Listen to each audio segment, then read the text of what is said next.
നമസ്കാരം ശ്രീമതി ഉമാ തോമസ്. നമുക്ക് P T Thomas എങ്ങനെയാണ് പരിസ്ഥിതിയെ സ്നേഹിച്ചത്? ആ പരിസ്ഥിതി രാഷ്ട്രീയം യഥാർത്ഥത്തിൽ മാധവ് ഗാഡ്ഗിലിൻ്റെ രാഷ്ട്രീയം തന്നെയായിരുന്നു. അതിന് എങ്ങനെയാണ് പി ടി പോരാടിയതെന്ന് നമ്മൾ കണ്ടതാണ്. എതിർപ്പുകൾക്കിടയിലും പി ടി മാധവ് ഗാഡ്ഗിലിനെ വിശ്വസിച്ചു. ഗാഡ്ഗിൽ ജനങ്ങളെയും പരിസ്ഥിതിയെയും വിശ്വസിച്ചു എന്നതാണ് വാസ്തവം. ഇപ്പോൾ ഗാഡ്ഗിൽ നമുക്കൊപ്പമില്ല. ഉമാ തോമസ്, വാർത്ത കേട്ടത് തന്നെ വലിയ സങ്കടത്തോടു കൂടിയാണ്.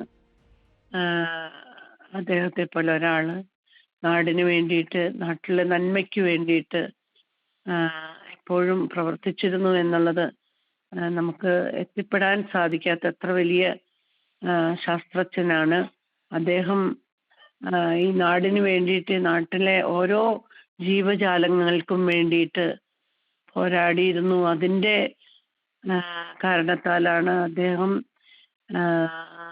ഈ മാധവ് ഗാഡ്ഗിലിന്റെ റിപ്പോർട്ട് പി ടി തോമസും അത് ഏറ്റുപിടിച്ചിരുന്നത് അതുകൊണ്ട് തന്നെയാണെന്ന് ഞാൻ വിശ്വസിക്കുന്നു. പ്രത്യേകിച്ച് പാർലമെന്റിൽ ഇത് ഇംപ്ലിമെന്റ് ചെയ്യണം എന്ന് പറഞ്ഞപ്പോൾ തീർച്ചയായിട്ടും അതിനോടൊപ്പം ചേർന്ന് നിന്ന് നമ്മുടെ ഓരോ ജീവജാലങ്ങൾക്കും ഈ നാടിന് അവകാശമുണ്ട് എന്നുള്ളത് സ്ഥാപിച്ചുകൊണ്ട് തന്നെയാണ് പി ടിയും അദ്ദേഹത്തിന്റെ, ഞാൻ ഒരിക്കലും അദ്ദേഹത്തെ കണ്ടിട്ടില്ല, പി ടി തോമസ് നേരിട്ട് കണ്ടിട്ടുണ്ട്.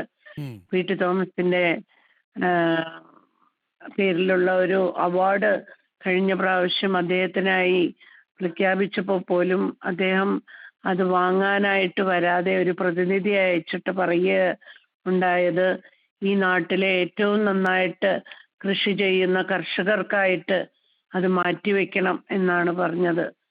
അത്രയും വിശാല മനസ്കതയോടുകൂടി അദ്ദേഹം ഈ നാടിന്റെ നന്മയ്ക്കായി പ്രവർത്തിച്ചിരുന്നു എന്നുള്ളത് പശ്ചിമഘട്ടം ശരിക്കും പരിസ്ഥിതിയെ നമ്മൾ സംരക്ഷിക്കണം എന്നുള്ളതിന്റെ ഒരു വലിയ മെസ്സേജാണ് നമ്മൾക്ക് തന്നിരുന്നത്. നമുക്ക് അത് ചെയ്യാൻ കഴിഞ്ഞിട്ടില്ല എങ്കിൽ പോലും ഒരു പരിധിവരെ ആളുകൾക്ക് അതിനോടൊരു അവബോധം ഉണ്ടായിട്ടുണ്ട് എന്നുള്ളത് അദ്ദേഹത്തിന്റെ ജീവിതത്തിന്റെ നന്മ തന്നെയാണെന്ന് ഞാൻ ഓർക്കുന്നു. അദ്ദേഹത്തിന്റെ ഈ വേർപാടിൽ അദ്ദേഹത്തിന്റെ ആത്മാവിന് ശിരസ് നമിച്ചുകൊണ്ട് ഞാൻ നസ്രപൂജ അർപ്പിക്കുന്നു. Thank you Uma Thomas.